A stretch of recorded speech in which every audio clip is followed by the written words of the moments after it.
ભાવનગરમાં કાર ચાલક સાથે મારામારી અને લૂંટનો આક્ષેપ. દિલ્હીથી આવેલા આપના કાર્યકરો સામે ફરિયાદ નોંધાઈ. ભાવનગર શહેરમાં સરદારનગરથી ભરતનગર માલધારી સોસાયટી તરફ જતા માર્ગ પર કાર ચાલક સાથે થયેલી ગેરસમજ બાદ મારામારી અને લૂંટની ઘટના બની હોવાની ફરિયાદ ઘોઘા રોડ પોલીસ સ્ટેશનમાં નોંધાઈ છે. ફરિયાદ મુજબ શહેરના કાલિયાબીડ વિસ્તારમાં રહેતા ભગીરથસિંહ વિક્રમસિંહ ગોહિલ પોતાના ભાઈ સાથે કારમાં જઈ રહ્યા હતા.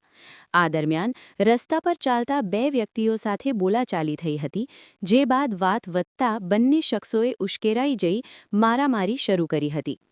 આક્ષેપ છે કે આરોપીઓએ ભગીરથસિંહને માર મારી તેમના હાથમાંથી અંદાજે ₹12,800 કિંમતની ટાઇટન કંપનીની ઘડિયાળ ઝૂંટવી લીધી અને બાદમાં ભાગવાનો પ્રયાસ કર્યો હતો. જો કે ઘટના અંગે જાણ થતાં જ ઘોઘા રોડ પોલીસે ઝડપી કાર્યવાહી કરી બંને આરોપીઓને ઝડપી પાડ્યા છે અને આગળની તપાસ હાથ ધરી છે. પ્રાથમિક માહિતી મુજબ આરોપીઓ દિલ્હીના રહેવાસી અને આમ આદમી પાર્ટી સાથે સંકળાયેલા કાર્યકરો હોવાનું સામે આવ્યું છે. તેઓ છેલ્લા 2 મહિનાથી ભાવનગરના ભાંગલી ગેટ વિસ્તારમાં ભાડાના મકાનમાં રહેતા હતા અને સ્થાનિક સ્વરાજની ચૂંટણીના કામ માટે શહેરમાં આવ્યા હોવાનું જાણવા મળ્યું છે. હાલ પોલીસ સમગ્ર મામલે તપાસ કરી રહી છે. ઘટનાની સાચી હકીકત શું છે અને તે તપાસ બાદ જ સ્પષ્ટ થશે.